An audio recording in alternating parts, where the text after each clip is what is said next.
interview. Movie review. This is a film that I never saw it. It says 2014 that it came out, but I haven't seen this. All that time. I have not seen this movie, but I'm glad I finally saw it. Now it's funny. It's funny. It's raunchy. It's one of those really raunchy, inappropriate films, and it makes sense because Seth Rogen and Dave Franco are the two stars in this comedy film. And what's his name? They even mentioned Lizzie Chaplin or Kaplan. Yeah, I don't really know who she is. She didn't look familiar to me. Randall Park, he's familiar. He's also funny. So it's got some funny actors in it. He plays Kim Jong-un.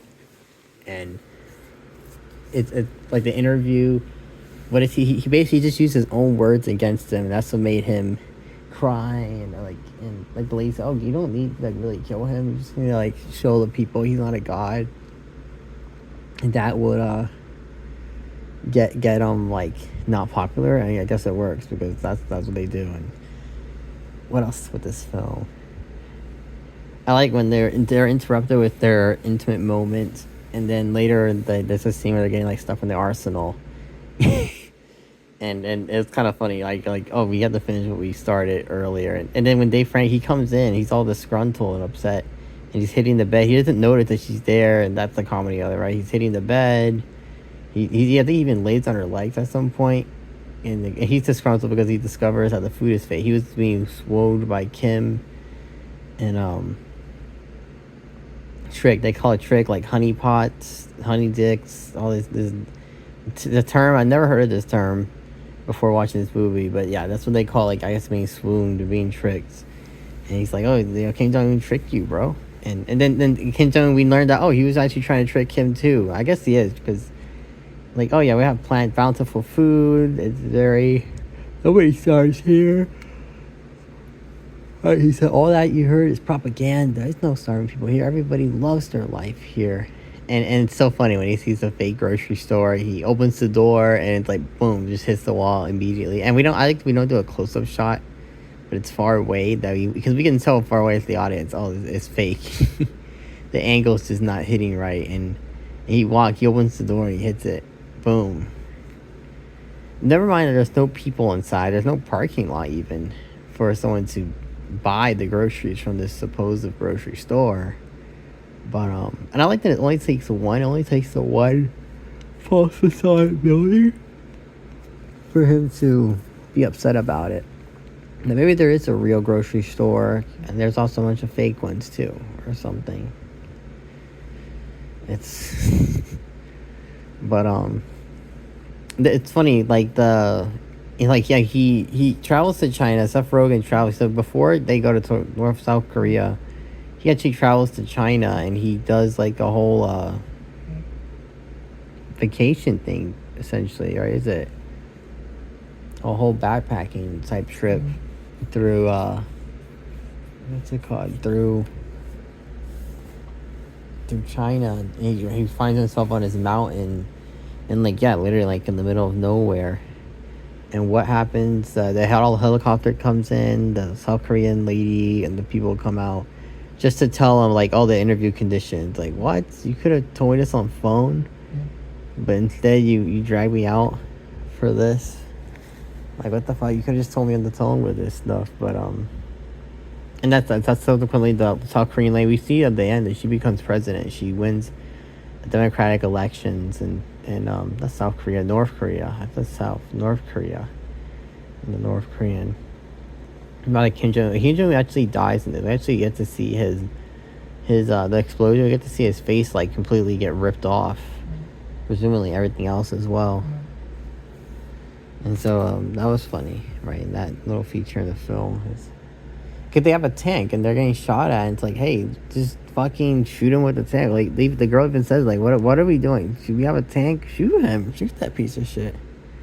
See if that does anything, and it does do something. It kills him. What else in this film we can mention in this movie? Pretty true crime. What else in this film? Let's just see. Kim Jong-un's got a whole bunch of cards. He loves American culture.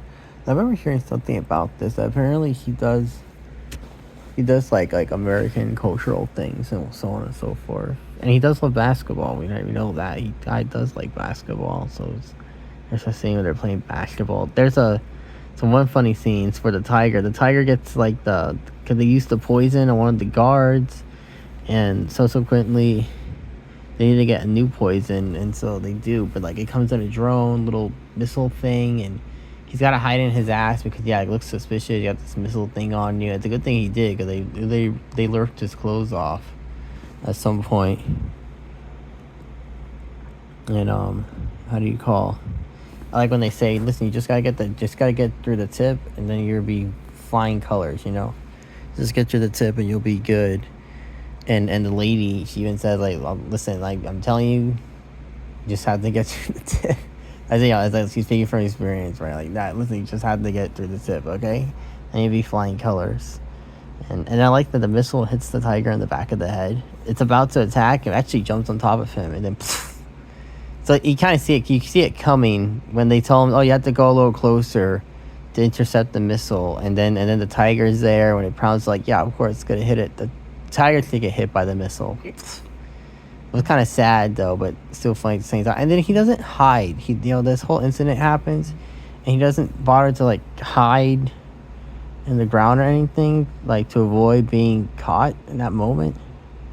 And then I like when because the guard shakes he actually chews the poison, not even for that long, and then he spits it out, the supposed boa gum, right? And then what was I gonna say about that? And he chews it, he spits it out, and then what do we get later on? Because they ask him, like, "Oh, how are you feeling? Are you okay? Maybe you should do this, maybe you should do that." And he says, like, your concern about my well-being is suspicious, very suspicious, which it should be, because like, yeah, these are two random American people, like, you don't know, you just met them and they're already so concerned. That's interesting, right? But yeah, this movie, it was funny. I liked it. It was a funny movie. The Dictator, like Donnie Norvira, stand-ups, comedy stand-ups, all these stand-up comedian people. But yeah, it was funny. I liked it. I like this movie. It was, and it flies by really fast. It's an hour and like it's a little couple minutes shy of 2 hours. So it's not exactly like a short movie per se, but it goes by pretty fast. When I paused at the midway, I paused it at unintentionally at the midway mark, and I was like, "Wow, you know what? I didn't even realize it was halfway through already." It didn't feel that way to me. It felt like it was, what do you call, like maybe like it just flies by really fast. At least it flew by for me. And that concludes my review. Thank you for listening.